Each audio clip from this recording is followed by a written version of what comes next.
Hi guys, good morning. Welcome back sa aking YouTube channel. Ang pag-uusapan natin ngayon guys ay tungkol sa OEC exemption, kung paano tayo makakuha kapag tayo'y magbakasyon na sa Pilipinas. Pero bago yan guys, subscribe muna kayo sa aking channel, i-share at pindutin ang notification bell para update naman kayo kung mayroon pa akong mga bagong video na i-upload. Napakadali lang guys kumuha ng OEC exemption guys. Tara, samahan nyo ako.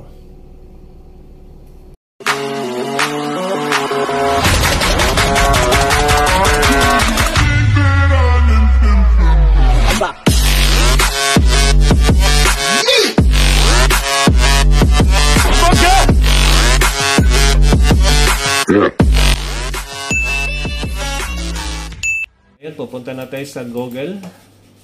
Pwede yung gamitin yung cellphone nyo or laptop, pero ang gamit nyo yun is laptop. So, click natin tong POEE Online Services.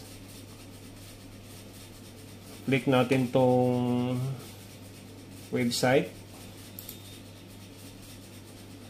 Ngayon, let's go.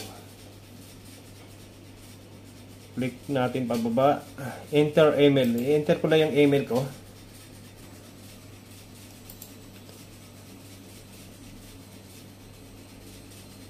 Okay guys, nandito na ako sa aking dashboard. So, bago tayo makakuha ng OEC exemption guys, kailangan mayroon muna kayong POEE registration portal katulad nito. Okay guys, andito na ako ngayon sa aking portal. So, pupunta na tayo dito sa kabila, sa kaliwa, itong may link. Ito guys, so tingnan nyo. Tapos, pupunta ko ngayon dito sa balik manggagawa. Ayan guys. Click ko itong balik manggagawa. So, ayan na yung lumabas. POEE Online Services, balik manggagawa. So, itong kanan guys, meron nakalagay dito, Initial Assessment. Ito. Tapos, may naka-thumbs up dito na passport data is available. Ito. Tapos, itong pangalawa, naka-thumbs up din, beneficiary data is available. Naka-green na lahat yan, oh. Makikita nyo naman mga kabayan, naka-green. Ibig sabihin, okay siya. So, punta na ako dito sa next. So, ito guys.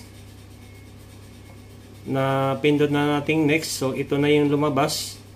So nakalagay dito sa taas, input your flight details. So kailangan guys i-input natin yung flight details. Tapos punta tayo dito sa arrow na to. Tapos may mga tanong doon guys, na unang tanong doon, babalik pa ba tayo sa bansang pinanggalingan natin? So ang isagot lang natin is yes lang. So, ang pangalawang tanong, kung SIM company pa rin ba ang ating babalikan? So, ganun din guys, ang sagot natin is yes pa rin.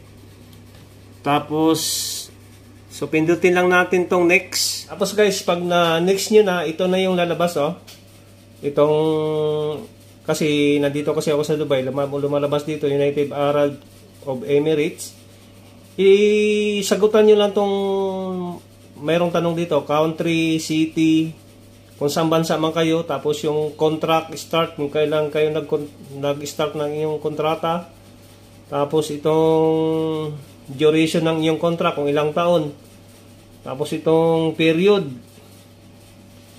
kung ilang 3 years ba yung kontrata nyo, or 2 years, basta sagutan nyo lang yan, tapos i-submit nyo na. Pag napindot nyo na itong submit, ito na yung lalabas. Click nyo tong print out OEC. Lalabas na yung OEC guys. Lalabas na yung OEC exemption. Ito na guys, lumabas na yung OEC exemption ko. Ayan, pwede na ako mag-travel anytime. Pero ano lang to guys, itong OEC exemption, 60 days lang to ha. So kailangan wala pang 60 days, pwede na kayong bumalik. Kung saan bansa man kayo babalik. Kasi 60 days lang tong OEC exemption natin. Okay guys, maraming salamat. Sana nakakuha kayo ng idea kung paano kumuha ng OEC exemption sa POEE Online Hortan. Maraming salamat guys. See you for my next video. Bye-bye.